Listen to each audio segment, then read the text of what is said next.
Olá, boa noite a todos. Nós estamos aqui no segundo episódio do podcast do Mara Mesa. Temos um convidado muito importante para gente, para enriquecer mais esse tema aqui com a gente hoje, que é o Fernando Melo, professor de gastronomia e bebidas, um curso pelo Instituto Federal Fluminense em Cabo Frio.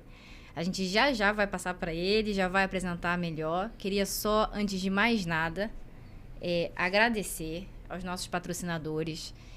São os comércios locais aqui de São Pedro e é muito importante agradecer e por todo esse apoio, né, e incentivo à cultura, principalmente.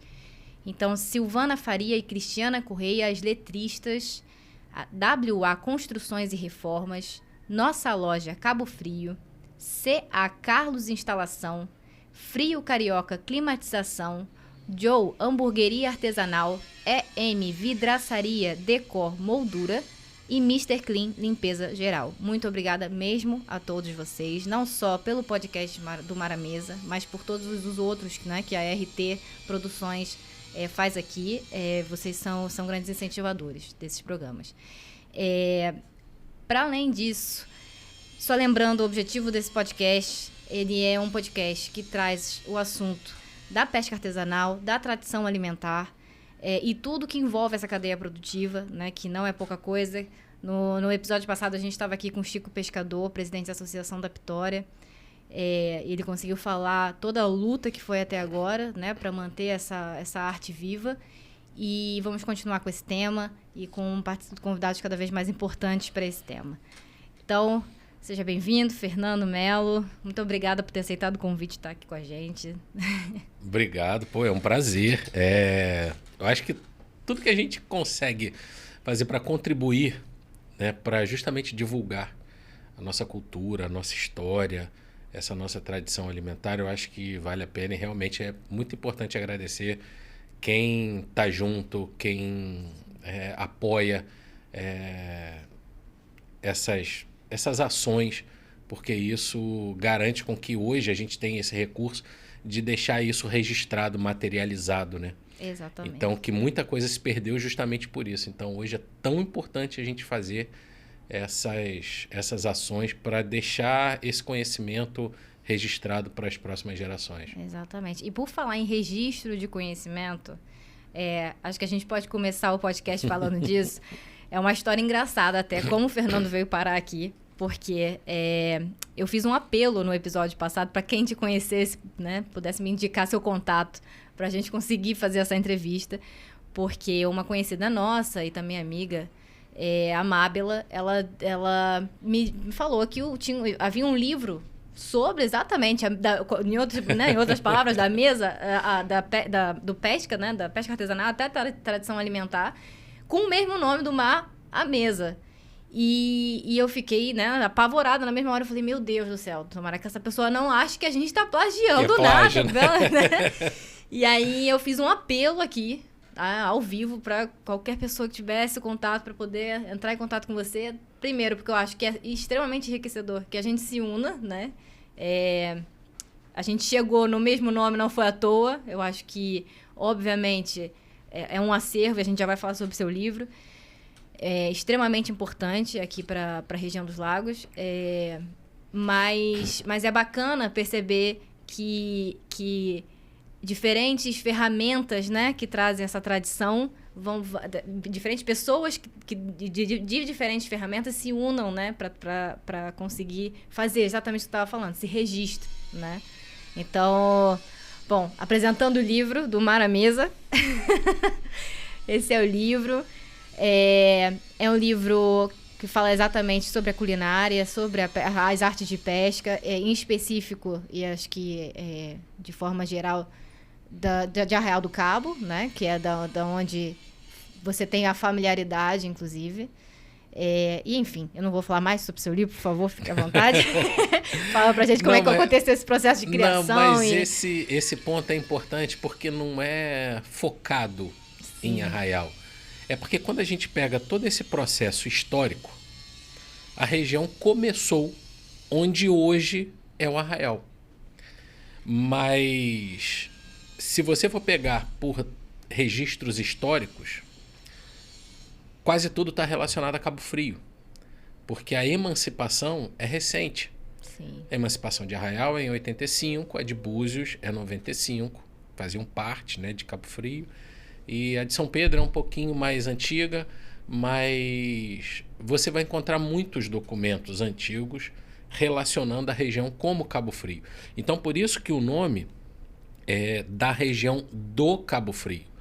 Porque o objetivo não é puxar a sardinha, né? Fazer Sim. sem... como é que eu vou falar? O objetivo não é trazer realmente uma importância maior para um município ou outro. Não é uma disputa. Isso é uma história da região. Exatamente. Foi uma pesquisa em função de todo esse conjunto cultural, histórico relacionado à pesca aqui da nossa região e que não é recente. Isso é muito antigo. Então, a ideia do livro começou quando, ao fazer o doutorado, né, o livro é resultado, o mestrado, o livro é resultado do trabalho do mestrado. E a minha motivação de pesquisa sempre foi falar sobre a salga de peixe. Porque eu ouvia minha família falando dos paióis de salga em Arraial, que comia peixe salgado, eles salgavam peixe para comer. E eu me perguntava assim, e cadê isso? Por que isso acabou? E aí você ouve algumas respostas, mas não sempre são as respostas conclusivas. E aí eu fui pesquisar por que o peixe salgado sumiu. Porque não é uma prática mais tão habitual, né? Exatamente. E aí aquilo que a gente estava conversando antes, que estava falando de Portugal, o bacalhau em Portugal é uma instituição. E hoje você tem tecnologia para vender o peixe vivo em qualquer lugar do mundo. Mas Portugal mantém isso. Porque o bacalhau não é peixe. O bacalhau é bacalhau. É a salga. O bacalhau tem todo um processo, tem toda uma relação identitária, cultural, histórica com o lugar. E aí é uma coisa que eu sempre brinco e falo para os meus alunos. Hoje você pega o peixe, que você poderia vender fresco, mas você salga e você depois dessalga para vender no mercado de salgado, porque hoje você encontra no mercado bacalhau de salgado. Mas por quê? Porque você cria um outro produto. Então você tem todo um valor agregado, não só da parte gastronômica, né, do bacalhau, porque o próprio processo altera as propriedades, né, as características organolépticas do peixe, mas porque você tem essa associação cultural e identitária. Não dá para você pensar em Portugal sem bacalhau. Exato. Então eu ficava, por que Arraial acabou o peixe salgado? Por que o bacalhau do Cabo, né, que foi a primeira ideia de nome, por que ele sumiu? E aí foi a partir daí que a gente começou toda essa pesquisa para tentar encontrar essas respostas. Exatamente. E até no início, esqueci de apresentar que além de professor de gastronomia, né, como você é atualmente, você já fez um mestrado em bens culturais pela FGV. Que foi o que resultou, né? A dissertação resultou aí no livro. E que agora, né, você é doutorando em biodiversidades e unidades de conservação pelo Jardim Botânico. Que vai ter uma... Vou deixar essa parte mais pro final do programa, que vai ter uma surpresa aí nessa continuidade, né? Dessa pesquisa, né? Eu quando li teu livro, teve uma parte que me atingiu muito. Eu acho que me atingiu até porque eu sou também da região, que é muito normal o investigador procurar pesquisar algo que ele esteja olhando de cima, né? E não esteja sendo parte daquela pesquisa. E eu achei muito bacana porque você coloca 6 pessoas como testemunhos, né? Pega testemunhos de 6 pessoas para poder falar sobre aquele conteúdo. Essas pessoas, inclusive, muitas delas bem próximas a você, né? Como é que é ter essa familiaridade? Você acha que facilitou para a tua investigação ter essa familiaridade, literalmente, né, na palavra familiaridade, para construir essa pesquisa? Assim. Eu acho que isso é fundamental, mas você tem que ter o cuidado do distanciamento. Né? Então, em pesquisas aí, das ciências sociais, fala muito disso, né? De você se afastar e se aproximar ao mesmo tempo. Então, se você está dentro ali, você tem que se afastar um pouco, mas se você está de fora, você tem que fazer parte dali também. Então, acho que tem muito crédito também da minha orientadora.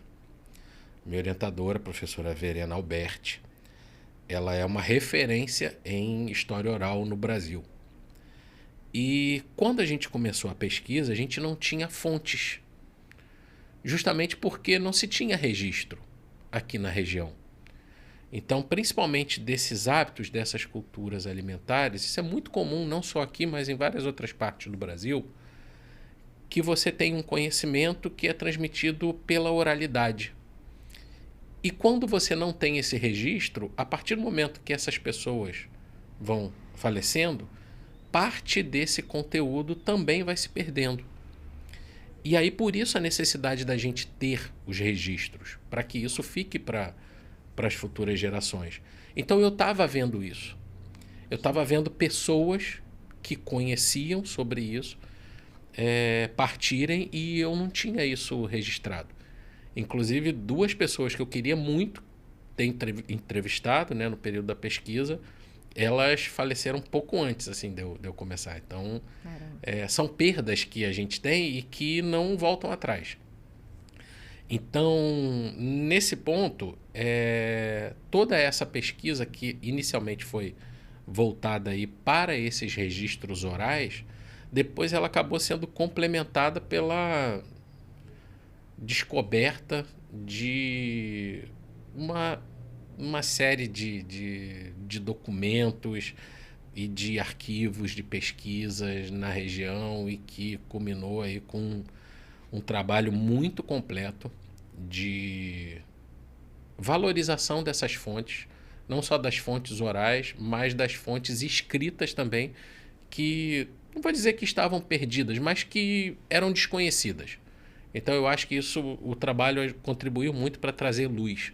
E para mim foi uma grande aventura, porque você imagina chegar lá na FGV, né, uma instituição reconhecidíssima, nessa parte de história lá do CPDOC, também é uma referência no Brasil.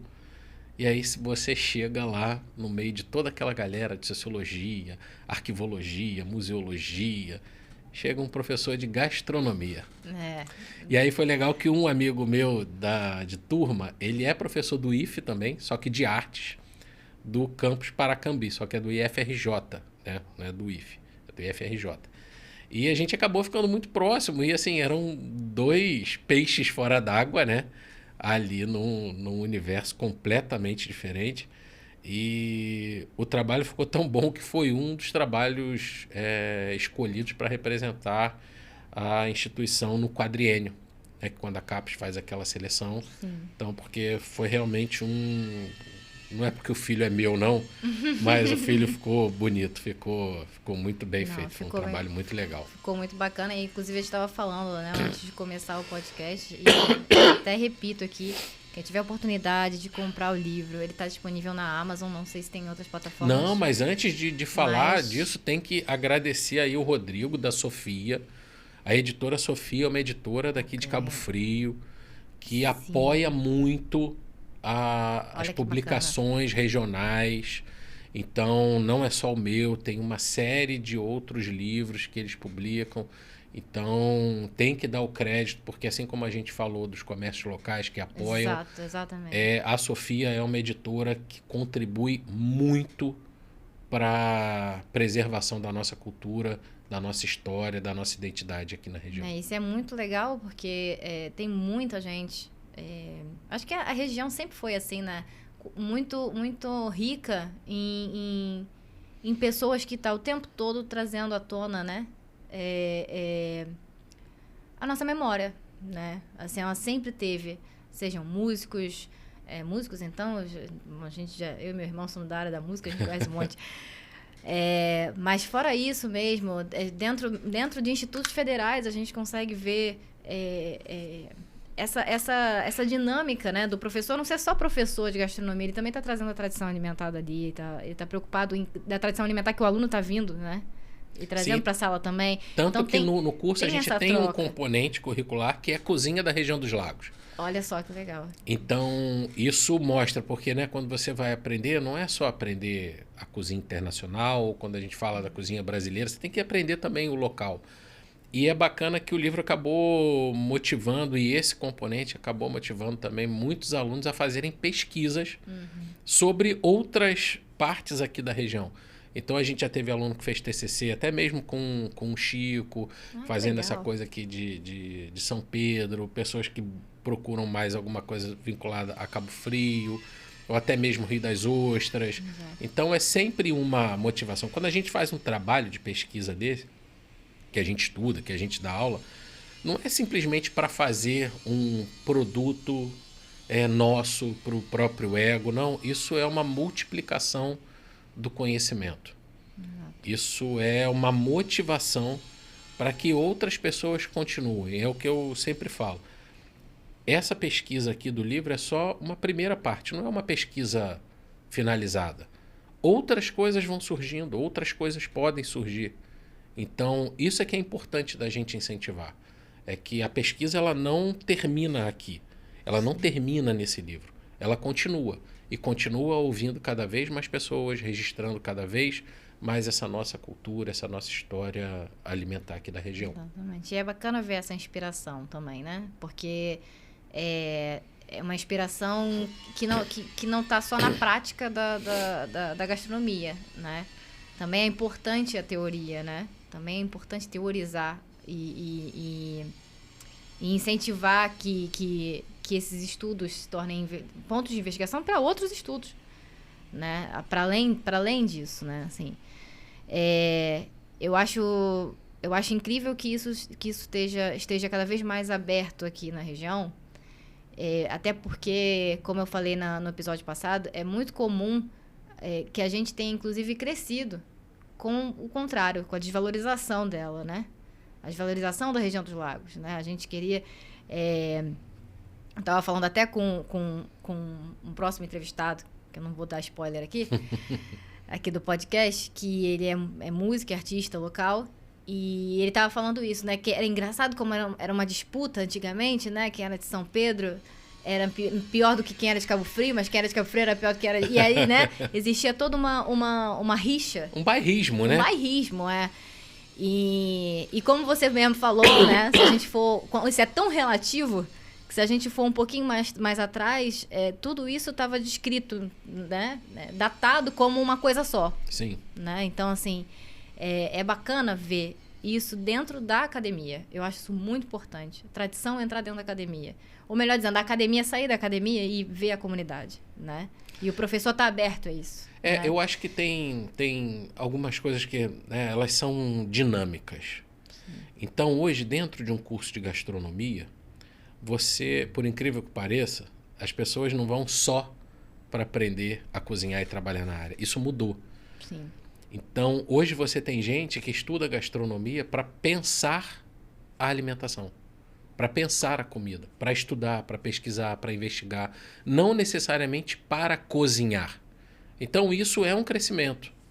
Isso é eu acho que uma evolução e uma maturidade cada vez maior para a profissão.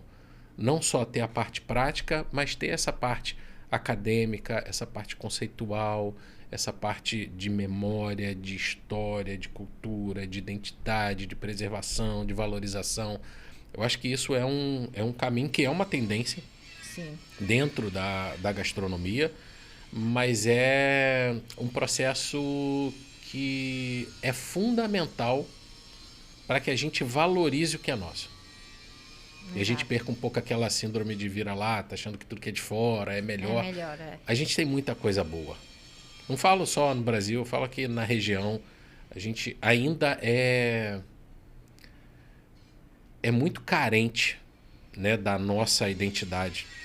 Tem muita coisa aqui que ainda pode ser valorizada, né? O principal ponto é você falar, a gente tem uma região, se a gente for falar de história aí, são pelo menos aí uns 400 anos de pesca registrados, né? Pelo menos ou com algum registro de conhecimento. E se você chega aqui, você vê que é super difícil comer ir num restaurante especializado em peixe. Sim. Ou às vezes você vai comer peixe congelado.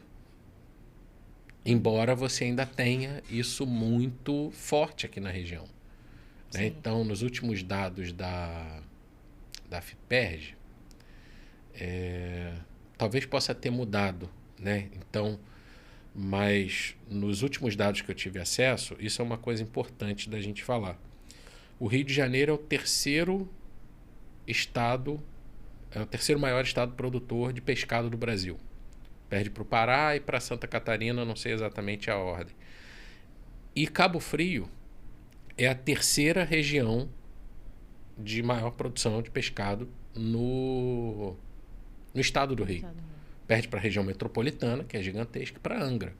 Então isso hoje você ainda tem, de repente, o dado pode ser um pouco menor, porque talvez hoje divida Cabo Frio, São Pedro, Arraial, porque conta pelo lugar de desembarque do peixe, então é uma coisa um pouco mais complexa. Mas de qualquer forma, o objetivo aqui não é dar o dado fidedigno certinho, mas é mostrar que ainda é muito importante. Então, mesmo assim, às vezes a gente não tem essa valorização, que é muito cultural também. O não consumo, a falta de consumo do próprio pescado, né? Principalmente em restaurante. Porque eu tenho tios que são pescadores e eles não pagam para comer peixe. Exato. Eles acham um absurdo. Eu tenho amigos de restaurante que falam, pô, a gente vende, compra peixe aqui fresco, tudo, mas o cabo-friense, ele não come peixe no restaurante. Isso tem muito uma questão cultural também, né? Mas que vai se transformando. Porque se você for olhar, os restaurantes japoneses são um fenômeno aqui na região. São coisas que vivem cheias de segunda a segunda e que mudou o hábito. Né? Então, esse hábito se transforma. Só que acaba não sendo com o peixe daqui, né? Com a arte de pesca, né? Envolvendo a arte de pesca. Mas sim, já é um hábito transformador, né? Sim, que mudou. A gente consegue verificar que é possível, né, transformar. E hoje tem restaurantes que já estão se especializando cada vez mais, né, em peixes, usando peixes aqui da região, valorizando o pescador artesanal, valorizando a produção em menor escala, mas da qualidade, não aquele produto industrializado, que não compra um peixe congelado. Sim. Então, e isso é um enriquecimento aqui para a gente. E até do ponto de vista de segurança alimentar, se a gente for ver assim, o aspecto socioeconômico, né? Você consumir o peixe direto da pesca artesanal ainda te sai mais barato e mais em conta do que você ir nos mercados específicos ou no mercado, né, que vende os outros produtos juntos. Por quê? Inclusive o Chico falou isso aqui, né, da última vez, que existe o atravessador entre o pescador, né, e o produto final, digamos assim, né, onde a pessoa vai lá e busca no supermercado. Ou nesse caso, sendo mais específico, em mercados de peixe, né? Uhum. E esse atravessador acaba tendo uma supervalorização, né, do valor do pescado, que não paga nem sequer direito os envolvidos na origem daquela produção. O trabalho laboral, né? O trabalho laboral, que é gigantesco, principalmente quando envolve arte de pesca, né? A gente está falando de pesca industrial, a gente está falando de manejo inclusive de preservação da arte, né? Tem toda uma estrutura para se preservar aquela arte enquanto ela está sendo feita. Então, assim, é gigante esse processo, assim. E é isso, no ponto de vista de segurança alimentar, vamos supor, se São Pedro da Aldeia hoje em dia parasse e pensasse assim, todo mundo, eu acho que eu vou comprar direto do pescador, ainda sairia mais em conta do que muitas vezes comprar no mercado ou comprar outros itens do mercado. Né? Talvez fosse um ponto que trouxesse mais peixe para dentro de casa. Mas aí entra o papel das políticas públicas de permitir o acesso, né, a esse pescador ter a venda. Uma cooperativa, né, que deve ser... ou uma cooperativa. Tem alguns exemplos já de cooperativas lá em Arraial, inclusive com a cooperativa de pesca das mulheres, né, da Praia Grande. A gente fez um trabalho, escreveu um trabalho na FAO, que ganhou um prêmio, né, de saberes culinários, com o peixe salgado com banana. Então, a gente fez o projeto, né, com o intuito de deixar ali registrado, e acabou que a gente foi, né, premiado, a gente ficou em primeiro lugar com, acho que mais de 170 projetos de toda a América Latina e Caribe, e aí foi realmente uma conquista, assim, que é para a gente mostrar realmente o que a gente tem e valorizar. Agora, claro, ainda não tem um restaurante especializado nisso. Você ainda não vai encontrar. Mas é algo que, quem sabe, para um futuro isso possa virar quase que uma identidade, um produto turístico, né? Quando você vai em Salvador, você quer comer uma acarajé, por mais que você tenha acarajé na feira aqui. Quando você vai no sul, você quer comer numa churrascaria, principalmente com cara, né, de bombacha, todo lá, paramentado, por mais que você coma churrasco todo final de semana. Sim. Então tem essa questão da cultura, da regional, identidade, né? Do regional, do local. O sabor é diferente. A comida, ela tem muito essa questão psicológica, né? Então, você pode fazer rabanada o ano todo. A rabanada no Natal é mais gostoso. Sim. Né? O ovo de Páscoa é um chocolate em outro formato que você paga muito mais caro, mas vai falar para criança, vai falar para namorado, vai falar para seja quem for, que você não vai dar o ovo e vai dar uma barra de chocolate. Porque é o momento. Sim. O tender é um presunto, mas é diferente você comer tender no Natal. Então, é toda uma questão dos simbolismos. Sim. E aí tem vários pesquisadores que falam sobre isso. Sobre essa questão aí dos simbolismos, né? dos caráteres classificantes e classificadores. O que eu valorizo, o que eu desvalorizo, o que eu como, quando eu como, Sim. como eu como, por que eu como. Então não é simplesmente você se alimentar. É isso que difere o ser humano. Sim. O ser humano, ele escolhe o que ele come, como ele come, quando ele come. Tem todo um simbolismo atrás disso. Então, quanto mais valor a gente vai dando, e esse é um processo também que você pode criar. Então, isso é capaz de transformar um determinado produto em um bem cultural. Principalmente no sentido de coletividade, né? De comunidade. Nesse sentido, então, a transformação fica mais evidente, né? Sim, são os projetos agora dos produtos com selo, né, do Rio. Acho que até a tainha aqui da Lagoa tá também em processo. Tá nesse processo. Então, é justamente de você criar esse valor. E aí no livro a gente tem alguns recortes de jornal que mostram isso lá no século XIX e como que o peixe daqui da região, o peixe de Cabo Frio, era valorizado e vendido como um produto gourmet, né? Na época não existia o nome, mas já era vendido isso. A questão da procedência, Sim. que é muito forte em outros países, como a França, por exemplo. A procedência de um determinado produto, de um determinado local, tem um valor superior, porque tem todo um conjunto ali de história, de cultura, de qualidade, que interfere no produto final. No sabor final, sim. Exato. Inclusive, essa parte da salga, você falou dos paióis, né? Você consegue explicar mais ou menos pra gente, assim, como é que funciona o processo da salga? Ou funcionava, né? No caso do livro, a gente está falando de fontes mais antigas. Que eu sei que você descreve que é uma atividade das mulheres, né? Aqui na região, sim. E esses paióis, o que são esses paióis?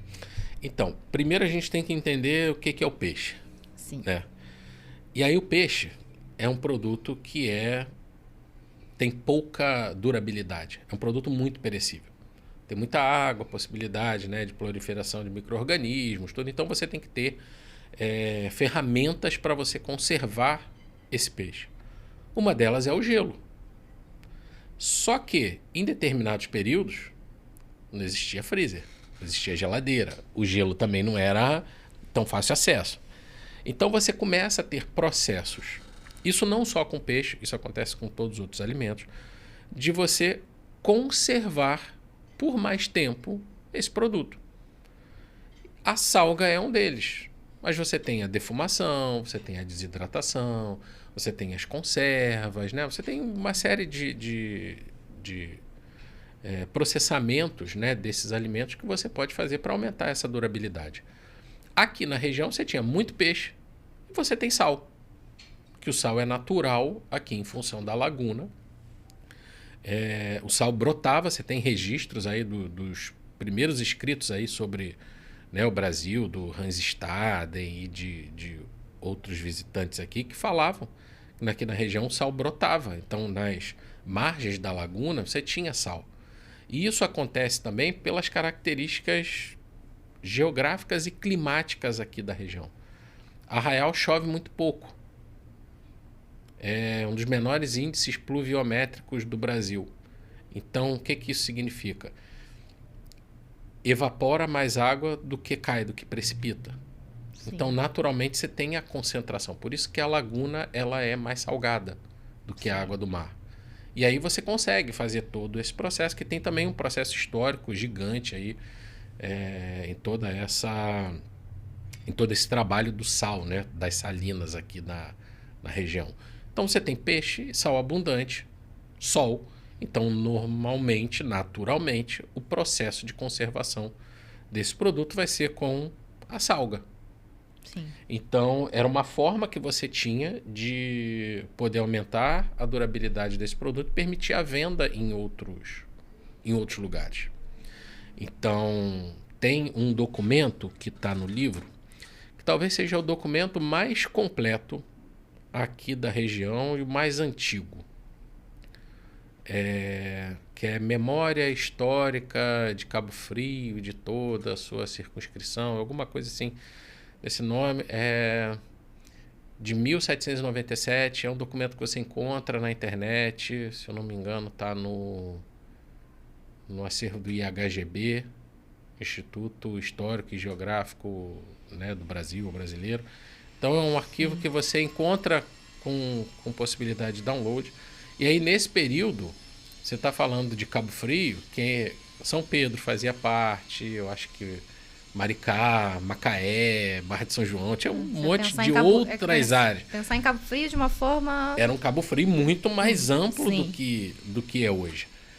E ali ele já fala da salga do peixe, que era o produto mais... O peixe salgado era o produto mais vendido, era o mais importante aqui na economia da região. E eu lembro, desculpa, só de tempo, porque acho que eu lembro, inclusive, da palavra exportação. Foi o que me deixou até intrigada. Porque, ou seja, já tinha essa concepção de que se fazia para fora, né? Eu não sei se isso é um termo que era para fora, para outros países, como a gente tem hoje. Sim, pode ser também. Né? Mas talvez exportação por ser vendido em outros lugares. Fora de Cabo Frio, né? Ser mandado para o Rio, por exemplo, né? Que eu acho que seja o mais, o mais comum, né? Mais viável. Mas já era um produto muito importante. Então, isso acontecia por conta dessas características aqui. Você não tem uma população tão grande, tem muito peixe. E aqui tem muito peixe em função do fenômeno da ressurgência. Sim. Né? Então, você tem uma região que é muito piscícola. Inclusive, no livro também tem um registro de um mapa de Albernaz, de 1630, que já mostra a identificação de que aqui era uma área de grande pescaria. Então, mesmo sem toda essa explicação, sem todo esse conhecimento, já se identificava que aqui tinha muito peixe. E o principal ponto de pesca é no Arraial, em função de ser uma ponta e de ter a proteção da Ilha do Farol, que é onde o peixe encosta. É quase que uma baía ali. Sim. Por isso que você tem até hoje a tradição da pesca de arrasto de praia, né? Ali do cerco que você faz e que você puxa, você espera o peixe chegar. Então não é uma pesca que você vai atrás do peixe, é uma pesca que você deixa ali, o peixe chega e você puxa. Então hoje isso está mais afetado em função do aumento do trânsito de barcos, né? De passeio, o peixe ouve ali, o peixe chega, não tem mais aquele lugar tranquilo para ele encostar. Mas até hoje isso se mantém. Até hoje você vai na Praia Grande, você vai na prainha e você vê as canoas cercando ali, puxando peixe. E isso é uma memória que tem que ser preservada. A gente tem que valorizar isso. Porque em outros lugares daqui da região isso praticamente se perdeu. Sim. Você tinha isso, por exemplo, em Copacabana. E aí hoje você não tem mais. Então, nesse processo todo, voltando lá do peixe salgado, começa a vir um desenvolvimento tecnológico e políticas públicas, que foi no período da SUDEP, de valorização da pesca industrial, em detrimento da pesca artesanal. Isso era um conceito, né, que existia no Brasil como um todo. E aí o que acontecia? Você tinha pessoas que tinham acesso a esse financiamento, que compravam barcos, mas não necessariamente o melhor barco, que não sabiam pescar, só tinham o dinheiro para comprar. E era comum virem barcos do Rio ou de Niterói para comprarem o peixe daqui do pescador artesanal e levar o peixe fresco para lá. Nossa. Então eram barcos que não pescavam. Eram barcos de pesca que não pescavam. Eles compravam peixe aqui e levavam para lá. Mas aí você já tinha esse recurso do gelo, né, das câmaras frigoríficas para você vender. E isso foi cada vez mais diminuindo. E a facilidade também, aumento da população, a possibilidade do escoamento por via terrestre. Sim. Né? Então, com a Álcalis, você tem o desenvolvimento ali das estradas. Antes, Arraial era muito isolado. Né? Antes da ponte Rio-Niterói, era muito difícil chegar aqui. Então, é um conjunto de coisas que contribuíram para o encerramento dessa atividade. Não é uma coisa, simplesmente. Né? Foi um conjunto de fatores que contribuiu para isso. Só que isso acabou se perdendo, diferentemente, né, de Portugal, que até hoje mantém a salga, o peixe, como uma identidade. E a gente estava falando de Portugal, até porque a gastronomia lá é um dos aspectos que mais valoriza, porque também é um dos aspectos bem lucrativos, né? De interesse público que a gastronomia seja... que a gastronomia portuguesa seja vendida como gastronomia portuguesa, né? E você vende bacalhau no mundo inteiro, né? Exatamente. Então, assim, é uma identidade que também está a favor, né, do interesse público. Quando as duas coisas estão juntas. Aí a gente fala da Companhia Nacional da Álcalis, e aí quando surge a companhia, é como se os interesses não tivessem mais convergindo, né? Exatamente. Ou seja, a Companhia Nacional da Álcalis, para quem não sabe, né, se instalou em Arraial, e ela foi uma das primeiras indústrias, uma das únicas indústrias de base do Brasil. Fazia parte do conjunto lá com Petrobras, CSN. Exatamente. Então, fazia parte do projeto desenvolvimentista da nação.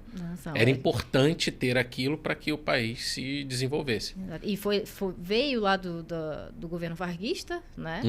E essa disputa da Álcalis por Arraial aconteceu assim, arrastando até 90, né? Ali... Eu estou falando isso, que eu acabei esquecendo de falar que eu também estudei em Arraial. Estudei 1 ano em Arraial, num colégio muito diferente. Eu não sei se você já ouviu falar, mas infelizmente não existe mais, que é o Instituto Politécnico da UFRJ. Ah, sim. Era uma escola que a gente até brincava que ela era nômade, porque a gente não tinha um espaço físico ainda, então a gente vivia de acordos com prefeituras e estados. E um desses acordos a gente acabou parando, inclusive, no IFE de Arraial. A gente estudou um tempo, quando ele não estava funcionando, a gente estudou lá dentro como um espaço que cederam, né, para a escola acontecer. E eu fazia técnico em audiovisual. Então a gente resolveu fazer um filme de turma, né? Um filme de conclusão daquele ano da turma de audiovisual, que se chamava Até o Dia que a Álcalis Parou. Olha só. Nem sei se alguém tiver esse filme ainda. Seria legal, é legal. Então, nós éramos o quê? Uma turma ali, parte da turma, uns 8, entre 16 e 17 anos, junto com os nossos professores, e a gente foi atrás dessa história da Auclis, porque a gente, né, entrava na cidade, via uma ruína de indústria, né? E o tempo todo a gente ouvia esse comentário por parte inclusive dos pescadores, porque essa era uma escola que tinha essa característica da gente adentrar a comunidade onde a gente estava vivendo, a gente conhecer o espaço que a gente estava pertencendo. Então, a gente conversava muito com os pescadores, né? Era pertinho da prainha, então várias atividades eram feitas na prainha, Sim. enfim. E a gente ouvia muito isso, de que a Auclis, certos testemunhos eram, a Auclis acabou com o Arraial. E aí, desculpa, mas até emendando, que eu lembrei agora de parte do teu livro, que fala exatamente esse contraponto, né? De testemunhos de gente que fala, não, a Auclis engrandeceu, foi a vida de Arraial, e a Auclis não, acabou com o Arraial. E parte das pessoas que falam que a Auclis acabou com o Arraial foi justamente a parte, normalmente está atrelada à parte de arte de pesca, né? Que foi uma atividade econômica essencial que deixou de acontecer aos poucos, né? Que mudou culturalmente também. Mudou culturalmente, exato. E aí isso é um ponto que a gente vê como que é a história e a importância de você ter esses outros registros dessa história não oficial. A história é uma disputa de narrativas, né? Sempre foi, sempre vai ser. Sim. Então a história oficial tem uma versão de um lado, mas você tem a outra versão que não necessariamente concorda com aquela. Então, nesse ponto, a Auclis mudou Arraial. Então, até no livro tem essa evolução. Arraial crescia a uma média de 10% ao ano a população. Então, significa que, né, numa década tem 3.000 habitantes, na outra tem 3.300. Quando você pega a década de 50 para 60, a Auclis é fundada em 43, mas aí vem todo esse problema aí da Segunda Guerra, fica parada, né? O governo Vargas, tudo, depois volta, retoma, começa as obras na metade da década de 50.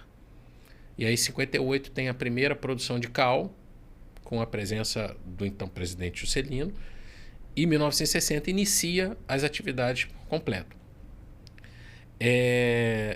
Então, nesse período, a população de Arraial, da década de 50 para 60, cresceu mais de 120%. Nossa. Então foi uma mudança, foi uma transformação.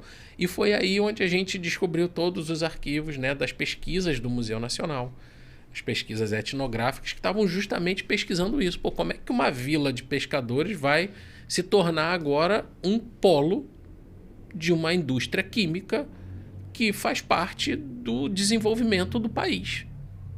Exatamente. Então, quando você começa a ter esse crescimento, e aí foi onde a gente chegou num grande problema aí da pesquisa, que em 78 teve uma pesquisa que, esse livro só foi publicado mais na frente, mas foi uma pesquisa do INEPAC, que é o órgão do patrimônio do Estado do Rio, sobre a culinária do litoral do Estado do Rio de Janeiro.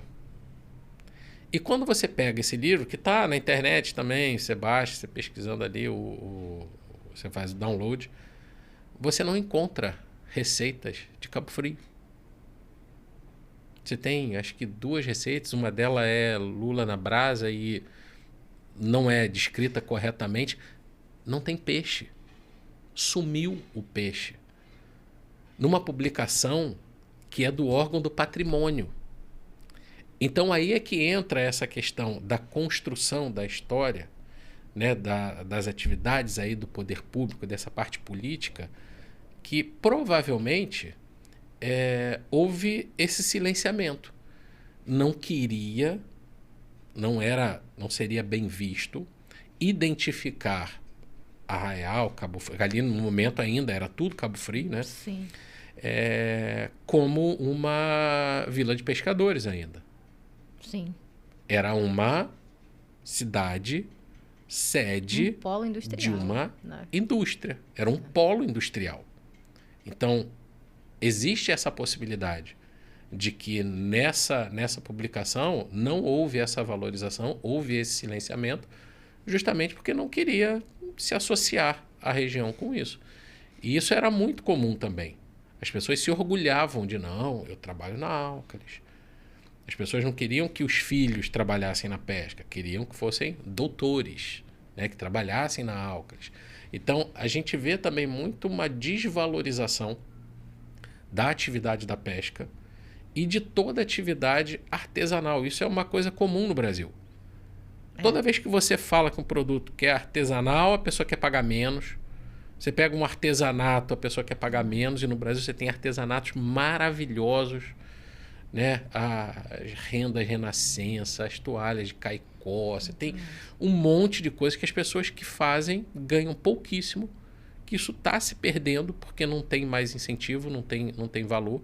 Porque as pessoas não valorizam o artesanato local e as atividades artesanais, né? Então, não necessariamente o que é artesanal é melhor, mas tem toda uma história. Exato. Né? Então, carrega ali muita coisa. A Álcalis, ela transformou a região. E aquilo que você falou, que eu tenho depoimentos no livro, que falam a Álcalis foi a vida de Arraial, e outros depoimentos que falam que a Álcalis matou Arraial. Sim. E aí são duas versões ali da história que é importante você ouvir. Não para você julgar o qual é certo e qual que é errado, mas é de você mostrar visões diferentes. Sim. A partir de opiniões, de vidas diferentes. De pessoas que foram mais ou menos impactadas ou impactadas de forma diferente sobre aquilo. Sim, sim. Até porque, por muitos também, economicamente, vão dizer que a Álcalis foi a vida de Arraial por causa disso, né? Enfim, não... O salário. Exato, era a promessa também daquele momento, né? A promessa do progresso do país, né? E se você tivesse... a partir do momento que você está numa cidade que é um polo industrial, você faz parte desse progresso, que você está tanto sendo assediado por rádio, né? E por tantos meios de comunicação dizendo, olha, o progresso chegou até você. Tem um livro que é de uma pesquisa também que fala isso, que se chama Da Anchova ao Salário Mínimo. Porque... o que acontece com o pescador? O pescador não tem a garantia, não tem a certeza. Um dia de pesca é muito bom, no outro dia ele não tem nada. Um mês pode ser muito bom, no outro mês pode ser muito ruim. E aí tem toda uma relação que, principalmente nessa pesca artesanal de Arraial, o pescador vai para a praia e ele fica ali esperando o peixe. Então você mudar toda essa cultura, esse hábito, de uma pessoa que um dia trabalha 3 da manhã, no outro dia trabalha de tarde, no outro dia trabalha de manhã mais para tarde, porque varia de acordo com a estação do ano, varia de acordo com o peixe, para fazer com que ela tenha que entrar de segunda a sexta, de 8 às 5 e ter um horário regrado. O pescador às vezes fica lá o dia inteiro sem fazer nada, entre aspas, né, na praia, porque está esperando peixe. Mas aí quando o peixe chega, ele vai e cerca. E às vezes é uma, às vezes são 2 vezes. Então, essa mudança de hábitos e costumes foi realmente uma transformação na região. E vários bairros, tanto de Cabo Frio quanto de Arraial, surgiram em função da Álcalis. Em função do crescimento, né, exponencial. A cidade mudou, a cidade se transformou. Sim. Ali que começa a briga também pela emancipação de Arraial, porque com a receita da Álcalis, Arraial se emancipando teria um PIB maior do que de Cabo Frio. E Cabo Frio também não queria perder isso, sim, porque estava vinculado ali. Então tem toda uma jogada política, né, em torno da história, né, do que a gente tem hoje como a história oficial. E é isso, é triste ver que o interesse público ele não vai de acordo com o patrimônio, mas sim do que o patrimônio tem a oferecer, né? E isso acontece, isso é bem nítido no caso de Portugal, como a gente fala, né? Até porque a gastronomia e o turismo estão muito associadas, né? E a gente aqui fica Fica o tempo todo falando sobre isso, sobre a arte é importante, mas a arte é importante quando ela torna patrimônio, né? Como a gente estava falando do selo, né? Poxa, quando tiver um selo, então eu compro, né? Mas até o selo surgir, aquilo não deixou de ser importante, não deixou de ser seu, não deixou de pertencer à tua, né, a aldeia onde você vive, né? Enfim, tô chamando de aldeia porque São Pedro é uma aldeia, né? É uma comunidade, enfim. Não deixa de ser seu. Então, é complicado. São complicadas essas relações. E com o crescimento, a chegada de pessoas de fora, essas pessoas não têm esse vínculo. Sim. Então, se você não tiver um trabalho de fortalecimento, Exatamente. Isso vai cada vez mais se diluindo e vai se perdendo. Exatamente. Porque a nova comunidade tem uma outra história. E aí ela traz consigo as suas histórias de onde veio. Aí começam os processos, né, de hibridismo, tudo, mas uma coisa acaba se perdendo. O que a gente tem que fazer é continuar. É uma luta. Não é um trabalho que não é fácil, mas é importante. Pelo menos para que outras gerações possam ver, caramba, isso já teve aqui.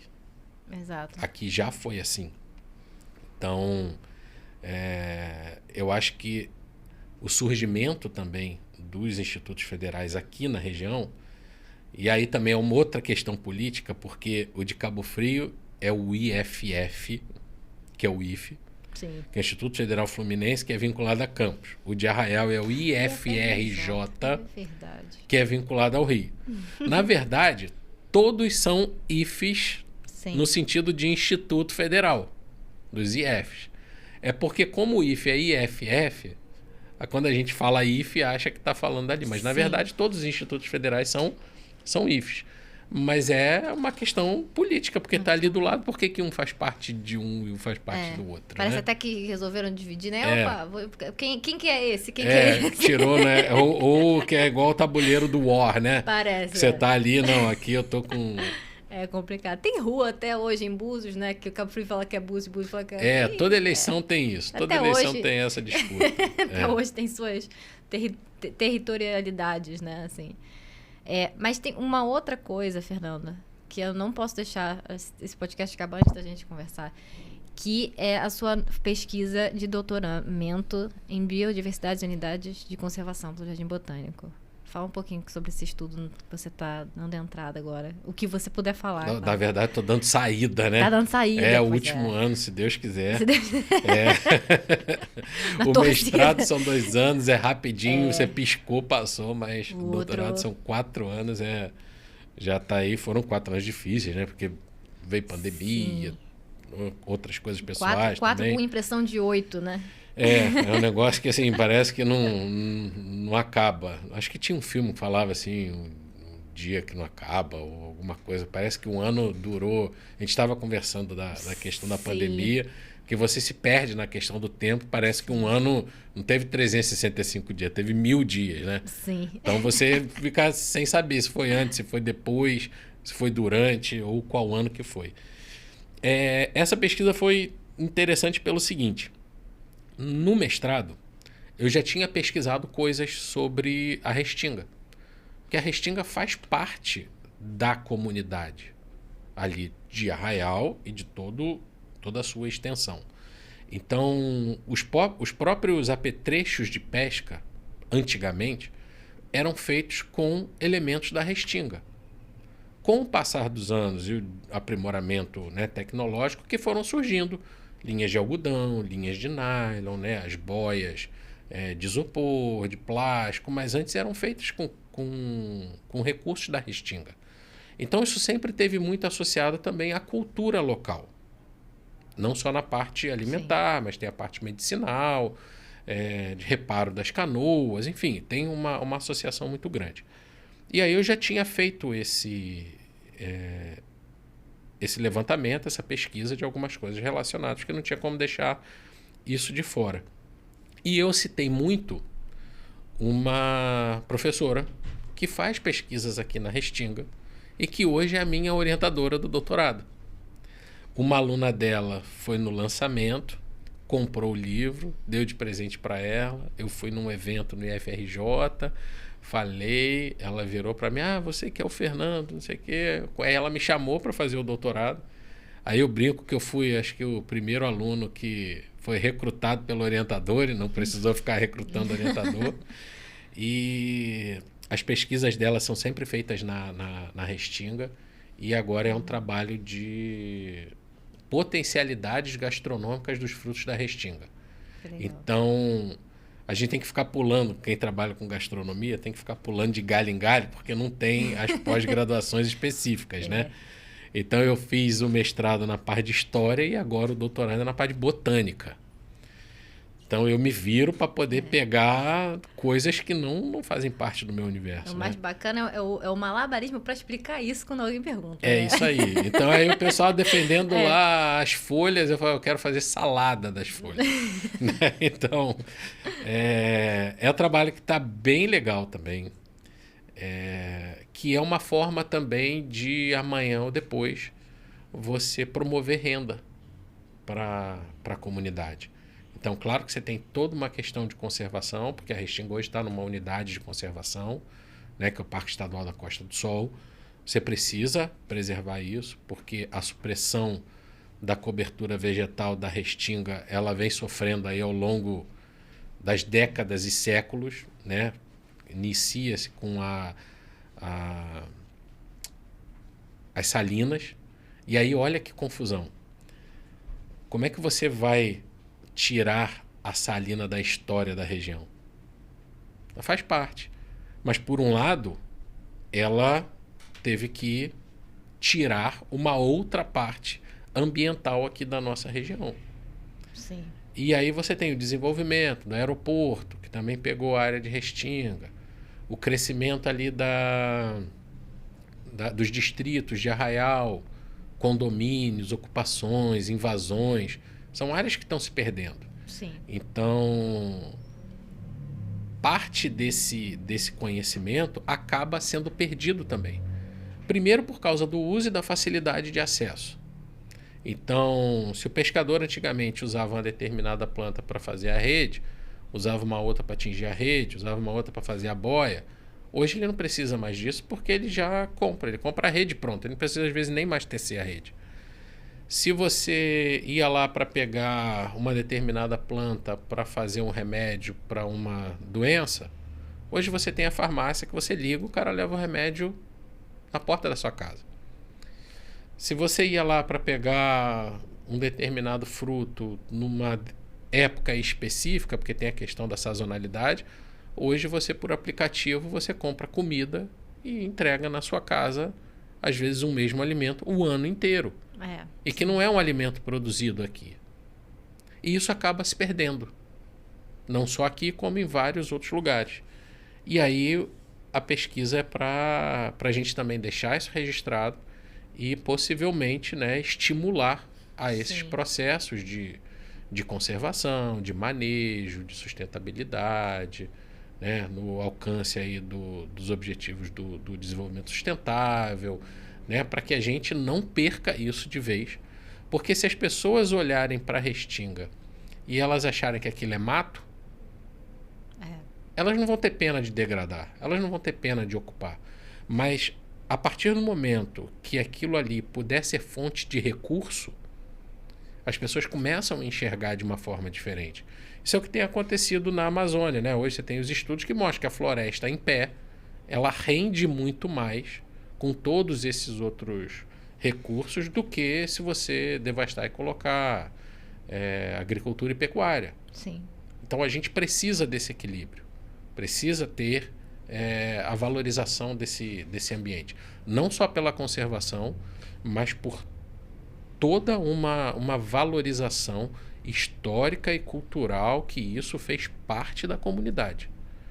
A comunidade da região sempre se utilizou dos recursos provenientes ali daquela área.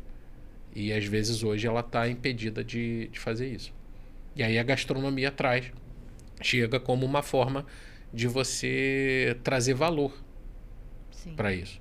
E a gente pode pegar vários exemplos aqui mesmo, até no Brasil. O açaí. O consumo do açaí mudou. No Sudeste é completamente diferente do que você tem no norte. Mas é um fruto que até a década de 90 ninguém daqui consumia. O cupuaçu, o cumaru, a castanha de baru. Então você tem outras regiões que estão trabalhando, né, com esses produtos locais e esses produtos estão ganhando espaço. Então hoje dentro da gastronomia você já tem uma série de produtos genuinamente brasileiros que vêm sendo cada vez mais utilizados. Sim. Às vezes a gente esquece que o conceito de sustentabilidade, né? Ele não está só atrelado à preservação da natureza em si.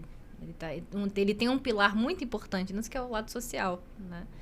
Que é esse, que é o tripé, né? Ambiente, economia e a parte cultural, social, parte né? Cultural e social, que é tão importante quanto... Porque, mais uma vez, a gente vai para o jogo do interesse, né? A partir do momento que tiver uma função, vamos dizer assim, né? Porque não precisava, mas já que a gente precisa dizer o tempo todo que tem que ter uma função para aquilo ser preservado, a partir do momento que a gente define essas funções, a gente consegue tornar aquilo uma preservação e uma reserva, né? Tão importante quanto, né? Então, assim, eu acho muito legal esse estudo. Eu, obviamente, não tive acesso ainda à tua pesquisa. Daqui a um ano, né? Um ano, se Deus quiser, a gente vai ter acesso. Mas tem um pouquinho dos frutos da Restinga, né? No seu trabalho. E foi muito bacana ver essa possibilidade. Eu nunca tinha ouvido falar naqueles usos. E quando a gente aprende, né, coisas novas o tempo todo, assim... Eu fico assim, se a gente pudesse categorizar todo o valor que essa região tem, nossa, precisaria de uma biblioteca gigante, a gente não ia dar conta, é muita coisa. Eu teria que fazer uma pesquisa mais aprofundada, mas eu brinco que Arraial é o menor lugar mais importante do Brasil. É bem pequeno e é muito importante. Porque se você pegar historicamente, então você tem toda uma parte ali, desde o descobrimento, né, entre aspas, que já era conhecido, né? Geograficamente, a ponta ali, que é onde hoje está Arraial, que é o Cabo Frio, o nome se dá em função da característica geográfica de ser um cabo e da água fria que você encontra ali, é a placa de vire à direita para ir para o rio, né, quando você está na navegação. E aí depois você tem visita do imperador, você tem visita de praticamente todos os presidentes aí nesse período pós-Álcalis. Então você tem um monte de pessoas importantes num período que visitaram um lugar que era muito pequeno. Então eu não sei se tem outro lugar no Brasil que teve tão pequeno que teve tanta visita. Exato. E fora as outras coisas, o telégrafo óptico, a história do farol, né? Então tem muita coisa que está registrada aqui no livro que dá para saber um pouco dessa história daqui da região, dali de onde tudo começou. Sim. E isso é muito bacana. E a Restinga tem muita coisa boa. Pois é. Eu estou muito curiosa pelo restante dessa... A ideia do trabalho final é que seja um livro digital, né? Acesso aberto, para a gente transformar realmente isso e acessibilizar esse conhecimento e motivar que essa proposta seja feita em outros lugares, né? Então, é mostrar como que a gastronomia pode interferir nisso. Então, hoje você tem essa tendência do produto local, do produto regional, dessa valorização. Então, chefes de diversos países têm feito isso. Você tem vários exemplos aí no Peru, no México, na Bolívia, que estão trabalhando com isso. O Peru hoje é uma referência gastronômica aqui na América Latina. E eu acho que tem possibilidade. Eu acho que a gente tem... Claro que precisa do apoio do poder público, claro que precisa do apoio da comunidade, né? Tem todo um conjunto de fatores importantes a serem respeitados, né, de coleta, de manejo, para que você não tenha uma super exploração, né, e aí você não prejudique ainda mais. Mas eu acho que a gastronomia pode contribuir muito para isso. A gente tem exemplos aí que mostram, porque não só na questão da preservação, mas na questão também social e econômica, de oportunidade de trabalho, de desenvolvimento, de geração de renda, de acesso, né? Hoje a gente vê aqui na região cheia, no verão, a quantidade de restaurantes, aí você olha, pô, a quantidade de mão de obra que isso gera.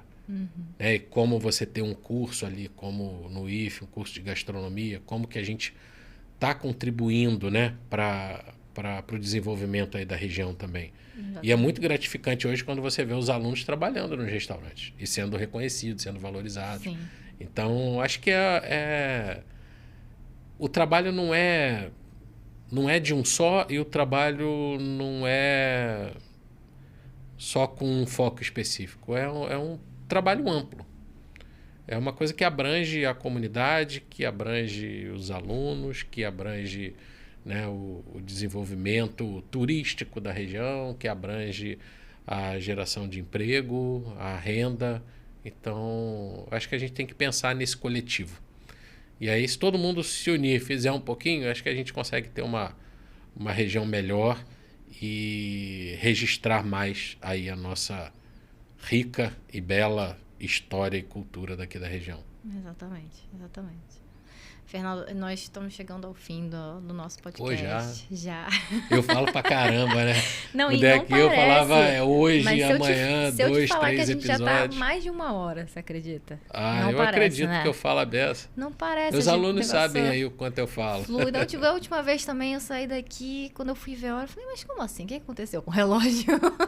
E a gente já tinha passado de 1 hora também, não se percebe, né? É bacana. Essa linguagem do podcast é bem bacana. Que dá, mas que dá bom. Espera aí que a galera também, né, não esteja colocando no volume, na velocidade 1,5, 2, né, que assista, tranquilo, que vai passar rápido. Vai passar rápido. Aproveita quando está lavando a louça, lavando o quintal, vai ouvindo. Exatamente. É importante. Todo o conteúdo que foi dito aqui foi muito importante mesmo. Obrigada por ter aceitado o convite. Obrigada por ter cedido aí, emprestado sem querer o teu título ali pro podcast.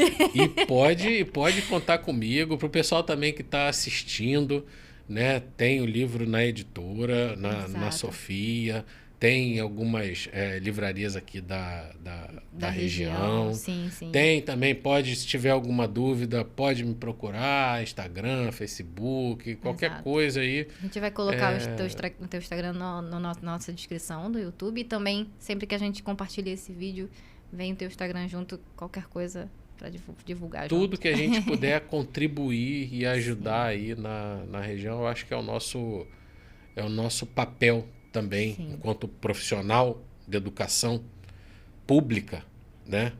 Então, é importante a gente dar esse retorno para a comunidade, porque é a comunidade que banca o nosso salário. Então, né, a gente não tem o retorno do nosso trabalho só no dar aula. Eu acho que a gente, além de dar aula, a gente contribui para a formação do indivíduo como um todo. Você é professor, mas você é um educador. E a gente contribui para o desenvolvimento da comunidade da região. Sim. Então, o que alguém precisar aí, que tiver de dúvida, se eu puder atender, vai ser um grande prazer. Obrigada. Olha, eu vou mais uma vez agradecer aqui ao comércio local que está incentivando, que está apoiando, né? Não só o podcast do Mara Mesa, mas todos os podcasts que acontecem aqui na RT Produções. Obrigada, Silvana Faria e Cristina Correia, as letristas, a WA Construção e Reformas, a nossa loja Cabo Frio, CA Carlos Instalação, Frio Carioca Climatização, Joe Hamburgueria Artesanal, EM Vidraçaria, Decor e Moldura, Mr. Clean Limpeza Geral. Muito obrigada por vocês estarem fazendo acontecer, né, esse podcast hoje. Obrigada a todos que estão nos assistindo, obrigada a todos que estão interagindo. Obrigada, RT Produções, por tornar possível, né, essa gravação hoje. Obrigada mesmo. E, mais uma vez, Fernando, de verdade, de coração, muito obrigada por você ter aceitado esse convite. Não, pode contar comigo. Você acrescenta muito. Se precisar de episódio 2, aí a pode já, contar, que então, é sempre um prazer. Vai ser ótimo mesmo, porque ter o representante da gastronomia, né? Como o título mesmo fala, do Mar à Mesa, é extremamente importante. A gente sabe o que está acontecendo. Olha a dimensão do estudo que você está fazendo, né? Então, assim, é muito gratificante para a gente estar aqui, poder ouvir isso e estar podendo transmitir também, mesmo, de verdade. Obrigada, viu? Eu que agradeço. Obrigada, gente. Boa noite a todos. Fiquem bem e até a próxima. Vai ter aí nos próximos dias a divulgação. Ó, o livro ali, ó. Comprei do um livro. Editora Sofia. Ajudem Sofia. na divulgação aqui da nossa história. É isso. E de uma editora que faz parte aqui da região. Isso é muito e que importante. tem muitos livros legais aqui sobre assuntos da região. Sim, sim. E nos próximos episódios, já vai sair, daqui a alguns dias, a divulgação. Nós temos 2 pessoas muito bacanas também. Uma delas vai continuar ali no tema. Ainda não vou dar um spoiler, mas com certeza o Fernando conhece. E é isso, tá? Obrigada, beijinho, boa noite. A gente se vê.